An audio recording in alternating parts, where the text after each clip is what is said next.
Hola, ¿cómo les va? Hoy traigo una pregunta. ¿Acaso el apóstol Pablo, aquel encumbrado hombre de la antigüedad, el que escribió casi un 70% del Nuevo Testamento, el gran apóstol de los apóstoles, el gran misionero Pablo, fue siempre un fiel seguidor de Cristo? ¿Fue siempre un hombre que abrazó la fe de Cristo? ¿Fue cristiano siempre?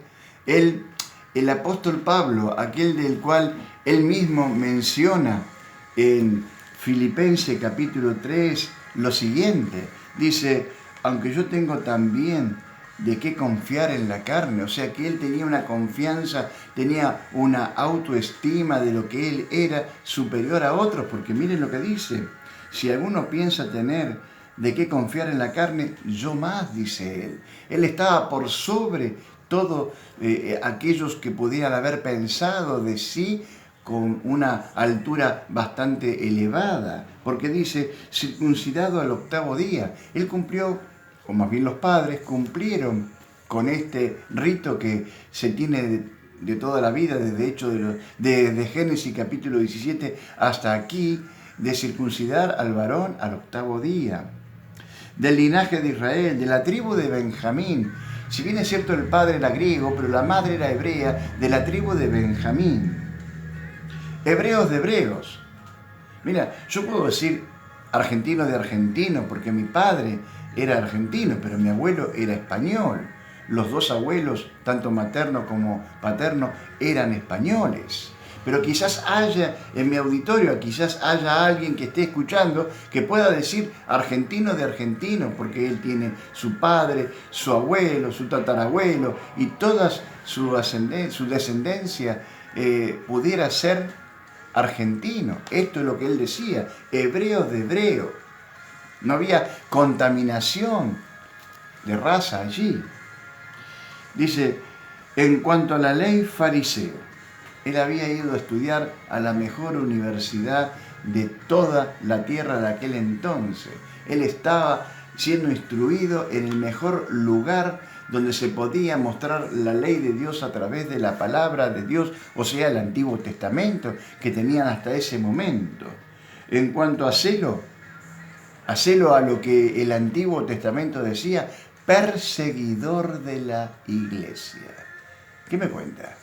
Este apóstol que abrazó la fe, que dijo, yo estoy para ser sacrificado, pero espero que el juez justo me dé la corona de justicia y que no solo a mí, sino que también se la dará a todos aquellos que amen su venida.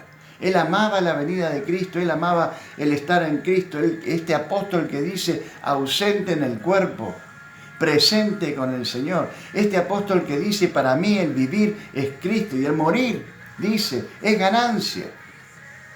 Era perseguidor de la iglesia. Qué cosa, ¿no? Qué cosa. Y en cuanto a la justicia de la ley, irreprensible. Tenía una moral extremadamente alta frente a aquellos preceptos, aquellos mandamientos, aquellos rituales, todo lo que Dios pedía en cuanto a la ley, el Antiguo Testamento, lo que comienza en Levítico y sigue a través de las Escrituras. Él era irreprensible. No se le podía decir nada. Cumplía con todo lo que la ley le decía que hiciera. Acá estamos viendo a un apóstol Pablo distinto. Estamos viendo a un apóstol Pablo que no siempre abrazó la fe de Jesucristo. Estamos viendo a un apóstol Pablo que perseguía a la iglesia. Estamos viendo a un apóstol Pablo que no siempre amó al Señor Jesús como en los últimos tiempos, como en las últimas décadas que él tuvo sobre la tierra. Y para ilustrarnos mejor en el momento preciso de que este apóstol conoció a Jesucristo como su Señor y Salvador, vamos a ir a Hechos de los Apóstoles, capítulo 9. Ahí muy sucintamente él relata cómo fue su conversión, cómo fue su inicio con el Señor, cómo fue que conoció al Señor Jesús. Cada uno de los hijos de Dios, como en este caso yo, te puedo decir en el momento preciso de mi conversión, pero no vale de tanto. vamos a ver en el momento preciso del apóstol Pablo. Dice así: Saulo, porque se está refiriendo antes de la conversión, Saulo, respirando aún amenazas de muerte contra los discípulos del Señor, vino al sumo sacerdote. Estamos viendo a un Pablo que respiraba amenazas de muerte. Estamos viendo a un Pablo que era torturador.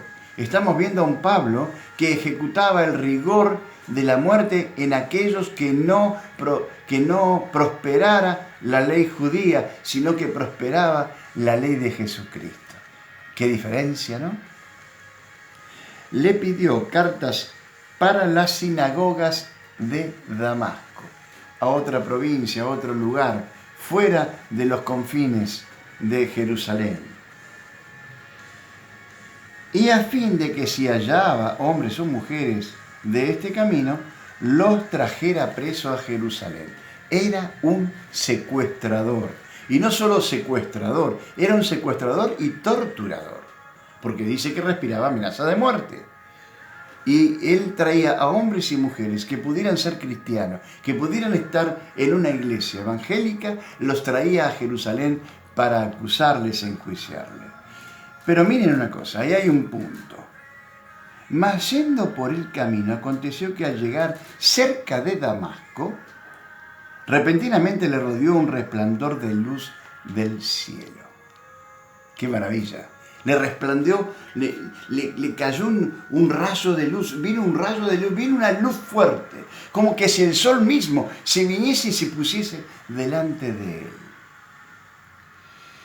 Y cayendo en tierra, oyó, no pudo ver, de ninguna manera pudo ver, pero oyó una voz que le decía: Saulo, Saulo, su nombre original, su nombre que le habían puesto sus padres. ¿Por qué me persigues? Saulo estaba atónito, desconcertado, no podía ver, la frustración de esa situación lo anegaba totalmente. Él se sentía con mucha presión, con mucho estrés, pero responde y dijo: ¿Quién eres, Señor? No te puedo ver, no te estoy viendo, pero ¿quién eres? Dime. Y él le dijo: yo soy Jesús a quien tú persigues. Dura cosa te es dar coces contra el aguijón. Y él, temblando y temeroso, dijo: Señor, ¿qué quieres que yo haga? Y el Señor le dijo: levántate, entra a la ciudad y se te dirá qué debas hacer. ¡Qué maravilla! Cuando esta luz le resplandece, cuando esta luz se le aparece, él cae en tierra, no puede ver nada, cae atónito, cae desconcertado y escucha una voz que dice: Saulo, Saulo, me estás llamando por mi nombre, me está diciendo: Saulo, Saulo, ¿por qué me persigues? Y él entonces pregunta: ¿pero quién eres? Porque no te puedo ver. Y el Señor le dice: Jesús. Saulo le había conocido, porque este hecho que estamos leyendo en capítulo 9 pasa unos años después, un tiempito después de que Cristo resucita, de que Cristo demuestra la resurrección. Mira, la resurrección de Cristo no es una cosa de hada, no es un cuento de hadas. Es un hecho cronológico, está registrado no solamente en las Sagradas Escrituras, está registrado también en los libros de historia de aquel tiempo.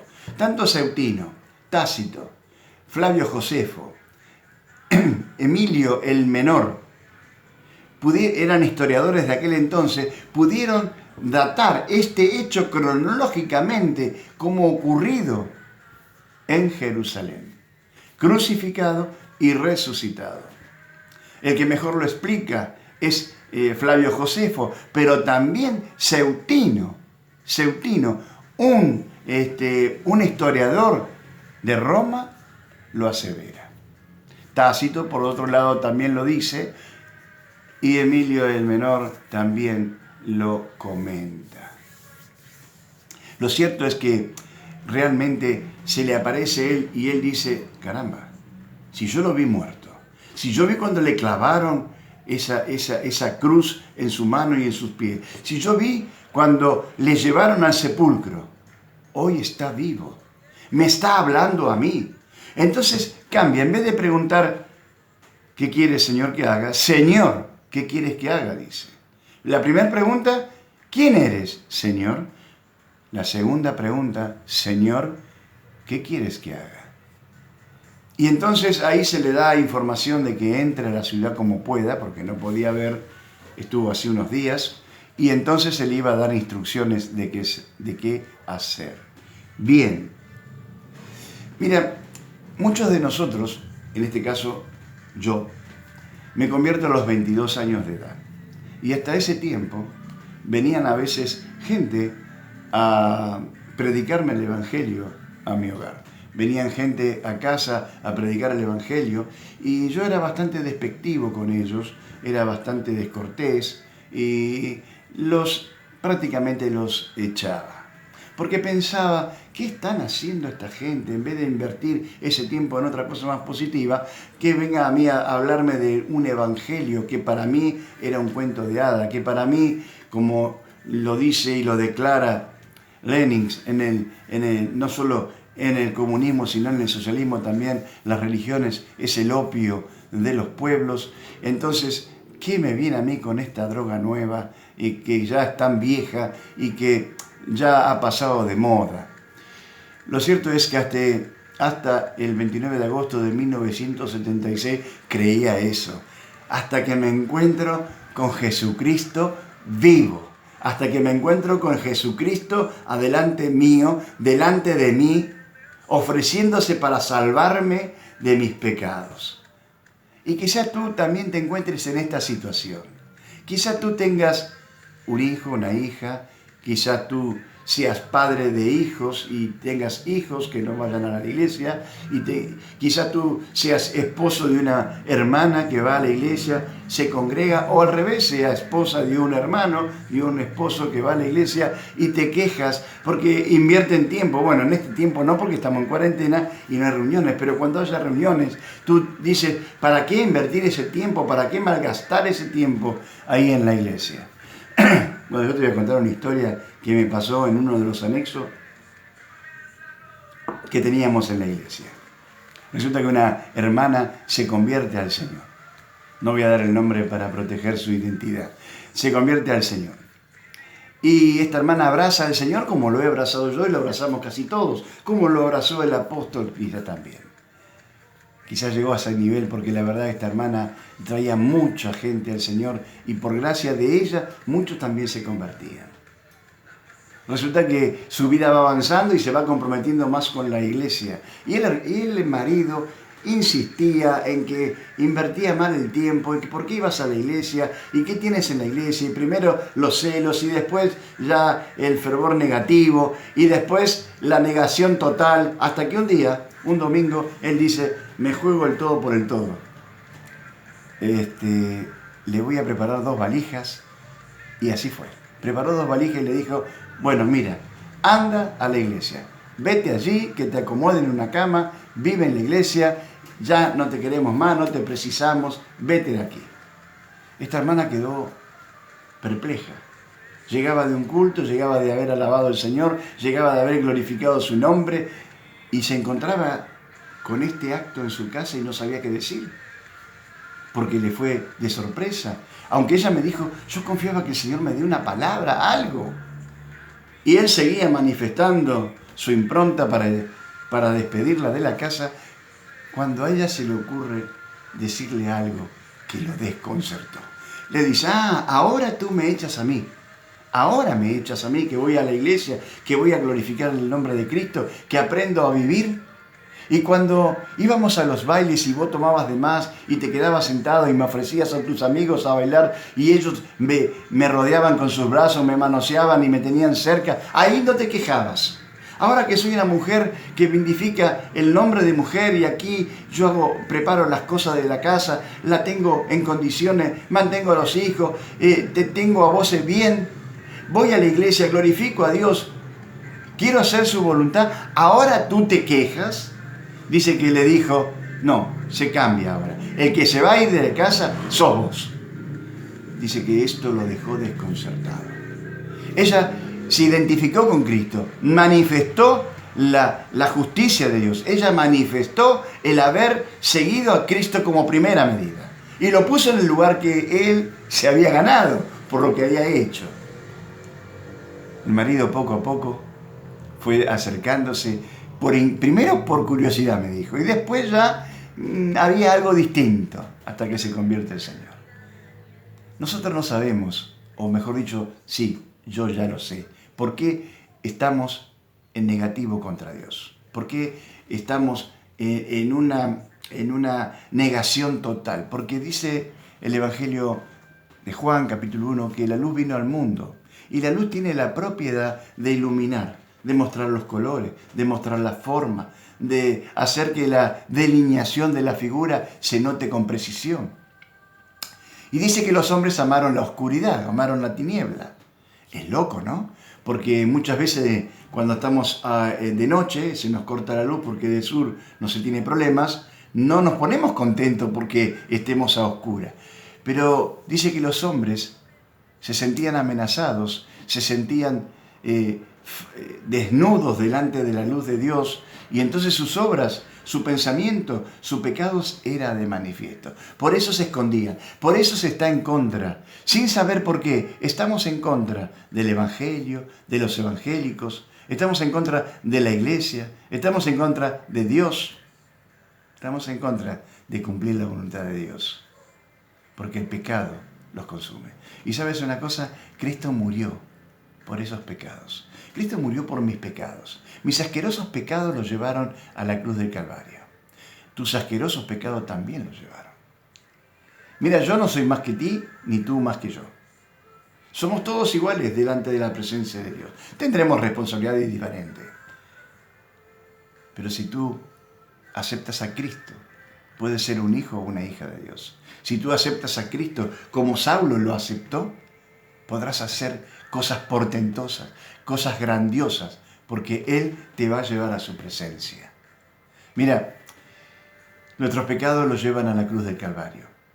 Él muere por nuestros pecados. El Padre, al ver nuestros pecados en su presencia, se da vuelta.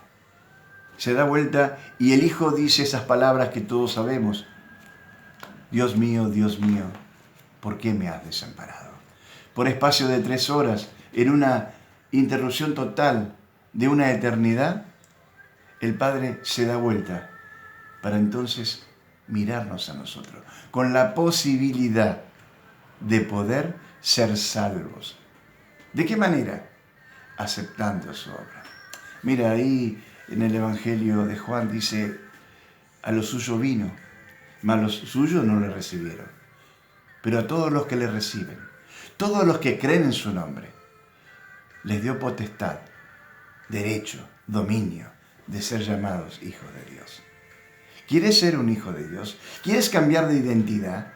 ¿Quieres ser un hijo genuino como lo cambió Saulo a Pablo? Como lo cambió esa hermana y su esposo luego, como lo cambié yo, como lo cambiaron muchos de los 1.200 o 1.300 millones de cristianos que estamos recorriendo la faz de la tierra. Mira, hay algo que siempre digo y que la verdad sucede. Se puede vivir sin Cristo. Se puede vivir sin Cristo. Mira, hay 7.000 millones de habitantes aproximadamente. Y ya te he dicho, somos 1.200, 1.300 millones los cristianos. El resto de la humanidad no tiene a Cristo y vive. Sí que vive. Y tú podrás vivir mejor que yo. Estoy seguro de eso. Pero lo que no se puede es morir sin Cristo. Lo que no se puede es abandonar esta vida sin Cristo. Lo que no se puede es ingresar por la puerta de la muerte al maravilloso universo que hay después de esto. Eso no se puede. Porque mira, si tú te animas temerariamente a pasar de esta vida sin Cristo, escucharás una palabra solemne: apartaos de mí, no os conocí, al fuego eterno reservado para Satanás y sus demonios. En cambio, si tú aceptas a Cristo y pasas de esta vida, los ángeles del Señor vienen a buscarte, te llevan hasta su presencia. Y como lo dijo el mismo apóstol, ausente en el cuerpo, por falta de aliento, por falta de vida, ausente en el cuerpo, presentes con el Señor. Qué bendita esperanza tenemos sus hijos. Qué bendita esperanza nos mostró en la conversión de Pablo, de Saulo, de Pablo hacia nosotros. ¿Qué harás con Cristo? Mira, si tienes algún familiar cercano que se congrega, deja de acusarle, deja de renegar con ello. Acepta a Cristo. Vive la intensidad del Evangelio como lo viven tus familiares, tus parientes, tus seres queridos. Y si quizás no tienes ningún ser querido que va a la iglesia o no tienes ninguna cercanía con nadie de ellos, te invito a que vengas a Cristo, le pidas perdón por tus pecados. Le digas, Señor, la verdad, yo no sabía que mis pecados te habían llevado a la cruz del Calvario. Yo no sabía que mis pecados habían clavado tus manos, tus pies, la lanza del costado y todo ese horrendo martirio que tuviste allí en la cruz fue por mis pecados. Pero te acepto, me arrepiento de ello, te acepto y serás una nueva criatura. El Espíritu Santo entrará en ti, serás una nueva criatura, pasarás de criatura de Dios a hijo de Dios. Podrás ver la vida de otra manera, con otros colores, porque lo verás con el brillo y la luz que Cristo pone en tu vida. Que ojalá puedas, como Saulo, caer rendido a los pies de Cristo, aceptarlo en tu corazón, recibirlo y ser un hijo o una hija de Dios, una vez escuchado esto. Si quieres saber algo más, bueno, tú tienes la dirección o los teléfonos de algún hermano que conoces o algún ser querido que va a la iglesia. Pero no dejes pasar, si sientes en tu corazón que Cristo te ama, que Cristo está a tu lado, no dejes pasar esta oportunidad. Que Dios pues te bendiga, que Dios haga la obra en tu vida como lo hizo en el apóstol Pablo. Y cada uno de nosotros que vivimos el Evangelio de Jesucristo. Dios pues te bendiga y te guarde.